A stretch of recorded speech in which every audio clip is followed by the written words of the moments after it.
આજે તો આવી ગયા સુંદરપુર કોલેજની પરીક્ષા દેવા. તો જય શ્રી રામ મિત્રો, ગુડ મોર્નિંગ. સવારમાં તમારા ભાઈનું 6:30 ગુડ મોર્નિંગ થઈ ગયું છે ને અત્યારમાં તમારો ભાઈ બેઠો છે બસ સ્ટેન્ડ ને બસ સ્ટેન્ડમાં તો કોઈ છે નહીં. હું એટલો જ બેઠો હું, બધા ભાઈબંધ આવે છે મને ચણનારા જોવડાવે છે પણ હજી કોઈ આવતું નથી ને બસ સ્ટેન્ડમાં બીજું કોઈ છે નહીં. આમ જોઈ લો સવારમાં અને પછી તો બધા આવી ગયા ને સવારમાં બધાનું આમ તો જોવો મોઢું તો જોઈ લો, આમ જોઈ લો હે. હા જો આમ જોવો અને મારું જોઈ લો, એમાં શું આપણે એવું કઈ નહીં.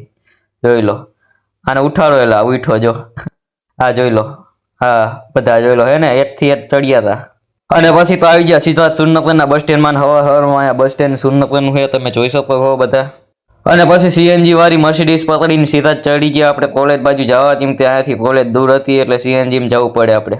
અને પછી અહીંયા આવી ગયા કોલેજમાં. આનું પાર્કિંગ તો જેવડું મોટું છે જાણે વીસની વાડી હોય એવડું મોટું અહીંયાનું પાર્કિંગ છે. અને અહીંયા લાઈન તો તમે જોઈ જ શકો. A few moments later.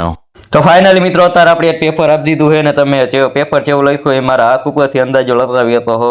અને પછી હવે આપણે જવાનું હોય સીધા બસ સ્ટેન્ડ બાજુ અને હવે જવાનું હોય સીધું ઘરે. અને પછી પાછા આવી ગયા આપણે બસ સ્ટેન્ડ અને આને અત્યારે ફૂલ પડદી છે તમે જોઈ હતો. આમ તો જોવો કેટલું માણસ હમાતું જ નથી. અને પાછા વળી આપણે એસટીમાં બેસી ગયા અને હવે જવાનું આપણે સીધું જ આપણા ગામમાં. અને ચાલો હવે અહીંયા જઈને મળું તમને. તો ફાઇનલી મિત્રો અત્યારે હું આવી ગયો ઘરે અને આજે તો તમને બધાને ખબર છે આખો દી નતો બસમાં જ રોવા નડે. હાલો કમ્પ્લેટ હવે તો મિત્રો આજે એને નથી આખો બસમાં જ જીવું. તો મિત્રો આજના બ્લોગમાં મારો બ્લોગ સારો લાગ્યો એટલે લાઈક કરી દેજો, શેર કરી દેજો, સબસ્ક્રાઈબ કરી દેજો અને લાઈક પણ કરી દેજો.